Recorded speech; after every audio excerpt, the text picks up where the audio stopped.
General Elwood today is travelling with the Chief of Defence Force. They're down in Victoria, principally in Gippsland. They've just finished a visit to East Sale and they've also been to Orbost today.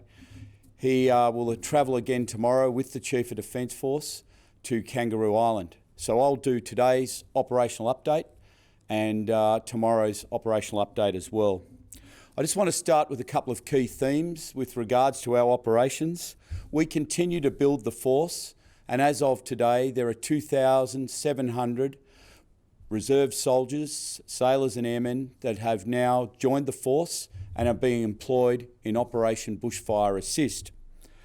We're also being able to focus clearly on the relief effort. Whilst there is a modest ongoing effort to support firefighting or the consolidation of preparations to either put out fires or contain fires, the real main effort of the ADF has been to provide that immediate response across all three jurisdictions, New South Wales, Victoria and South Australia, those areas that have been affected by the fires.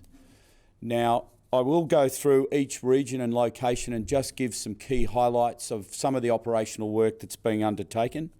And I'll start in Victoria. You'll be aware that for many days now, HMAS Choules has been providing support to the township of Mallacoota. The road through to Mallacoota from the Princes Highway has been opened for emergency purposes only, and I've been advised recently that some commercial vehicles providing things like fuel have been guided through that route by ADF elements just to ensure their transit down that road is safe and secure. But importantly, they've been able to provision supplies to this township of Mallacoota. Having said that, HMAS Choules and the supporting elements there continue to provide fuel and other assets, food and water and other logistics and meeting other logistics requirements. And on top of that, aviation elements, including heavy lift helicopters and airlift fixed wing aircraft, continue to operate out of Mallacoota Airport. There is also ongoing dredging operations in the harbour near Mallacoota. This has been done to enable us to land heavier equipment. We've been prohibited over recent days of getting supplies in because of the sandbar in proximity of Mallacoota, but we continue to work to gain greater access, which will just give us a greater capacity to deliver immediate support.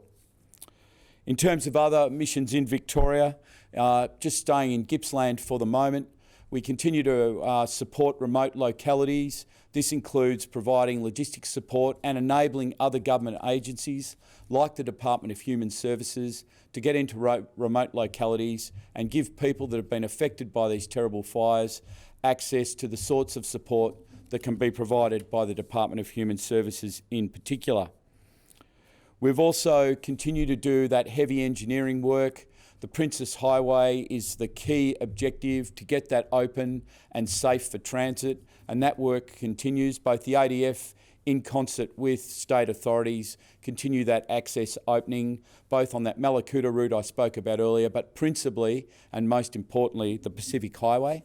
Some additional work is also happening on the Alpine Way, and we do have ongoing support in the Victorian Alpine region, just to again help local communities provide that emergency relief.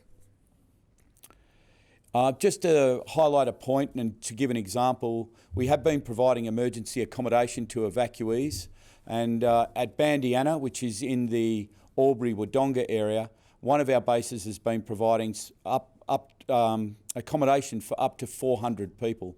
That number fluctuates, as you can imagine, as people move in and out as they gain that initial respite and then move on to the locations they're going to be accommodated in before they return back to those areas that have been devastated. At this stage, that number fluctuates anywhere between that 400 and about 130. And we'll continue to provide that sort of support in a number of bases around the country as it's required. I'll just move to New South Wales, and I guess a really important point is the recovery of a helicopter. This is a fire service helicopter that crashed in the Ben Boyd Reservoir. That's now been recovered, and again a composite effort between emergency services and the ADF, in particular Navy divers, played a key role in resurfacing this aircraft and allowing an ongoing investigation by the civil authorities. The other major bit of work that I think is also worth pointing out is the work in the Alpine region in New South Wales in the Bondo National Park, or Bondo area. In that area there's a very large fire break being constructed. The ADF, along with many different sources, including contractors and other state agencies, are undertaking the task of building a 70-kilometre long fire break that will be about 1,000 metres wide.